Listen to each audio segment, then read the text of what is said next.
Teens from Outer Space! Muppets from Space! I heard this one was not that great going in, and to that I have to say, you're not that great, asshole. I thought this one was an absolute delight. Just super funny, consistently off the wall, with some of my favorite subplots and bits out of any of these movies. The plot is pretty wild, though surprisingly not as wild as I was expecting. I kind of assumed that they were all gonna go to space in this one, but silly me, this movie isn't called Muppets in Space, it's Muppets from Space. As in, there are Muppet aliens at the very end of the movie, so the title isn't lying. Okay. I mean, the movie is really lucky that it's good and a ton of fun. Otherwise, I'd be a little pissed about the deceptive title here. So Gonzo is really sad that there's no one else like him, and he doesn't know where or who his family is. And in typical unhinged Muppet fashion, they get this across by cold opening on a dream he's having where Noah from Bible denies him access to the Ark because there's no other creature like him.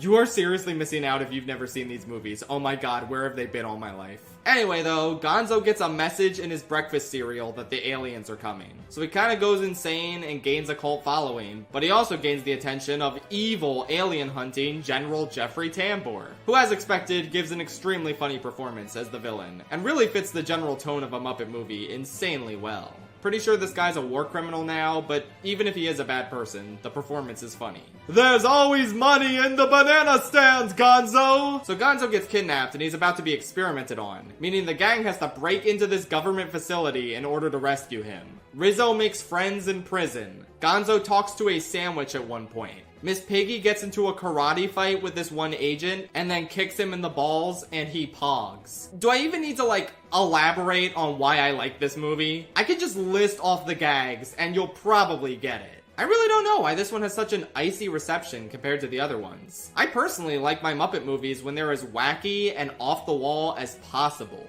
And this one nails that with consistently creative and hilarious scenarios. Maybe some parts can feel a little derivative of the previous films. Oh, and they don't have any original songs in this at all. They just play pop songs, which is kind of a bummer. Coincidentally, this came out the same year as Tarzan, which did away with the traditional musical style of the Disney Renaissance films. So maybe there was just something in the water in 1999 that made people allergic to musicals. I don't know. The pop songs in this aren't bad, they're fine and all, but I do like my Muppet movies to have original songs. And lastly, the climax is a little bit underwhelming and predictable. It's also not bad, but it kind of just plays out in the exact way you'd expect it to play out, with nothing really going all that wrong. Felt a little bit uninspired compared to the rest of this loony-ass film.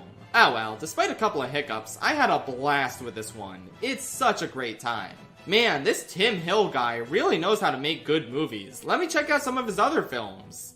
Oh, Alvin and the Chipmunks, Garfield, A Tale of Two Kitties, Max Keeble's Big Move, The War with Grandpa, the third SpongeBob movie people don't really like, Grumpy Cat's Worst Christmas Ever? Okay, you know what? Maybe I'm being too harsh. I mean, I'm sure this guy's filmography is salvageable. Hop? How do you go from making a pretty good Muppets movie to making Hop? What happened, Tim?